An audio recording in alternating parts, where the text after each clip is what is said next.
Our chefs from Crystal Palace are preparing over 400 meals today for people in the local community. Our star chefs who produce great food for corporate hospitality in normal times are turning their hand to producing really healthy, nutritious food that we can distribute across the local community.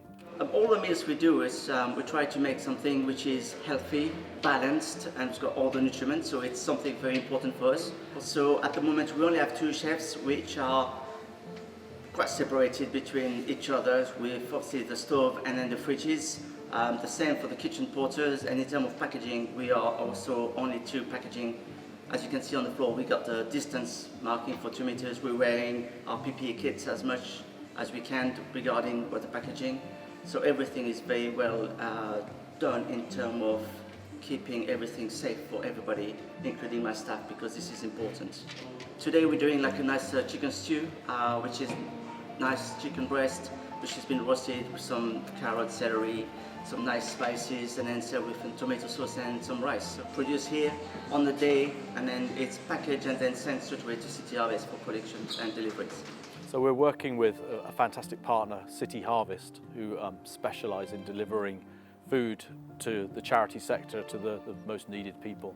And there are 4 main groups that they're distributing to. So there are homeless people, there's NHS workers, the next group is elderly and vulnerable people, as we know are shielding back at home, and the final group are families who are struggling to make ends meet. I mean, around South London, at the best of times, there are many, many families who struggle to put really good, healthy, nutritious food on the table. City Harvest, we're a redistributing charity who pick up surplus food and redeliver it to people in need.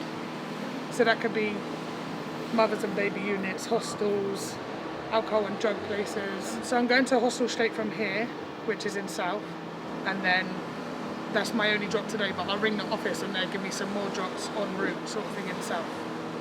And what precautions are you having to take? Mask, gloves, sanitizer, dental wipes, everything, 2 meters distance. It's everything sort of all up in the air. It's hard to reel off and explain something. It's emotional. So many people have benefited from it. And the feedback that we get is amazing. Currently the stadium is also being used for the London Ambulance Service, so as a stopover point for ambulance drivers and paramedics. They can park up here in the stadium car park.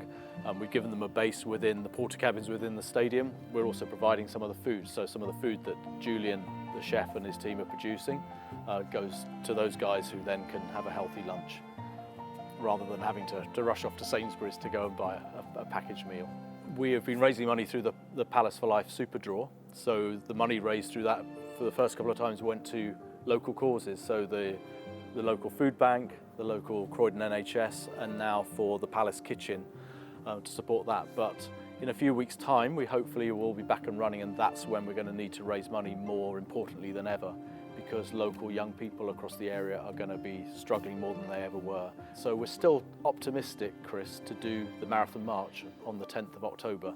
We're having lots of in-depth conversations about how can you do a marathon march and keep everyone socially distanced. With the club, we're coming up with a lot of good ideas about how we might do that. So watch this space on that, but we're optimistic that that can happen.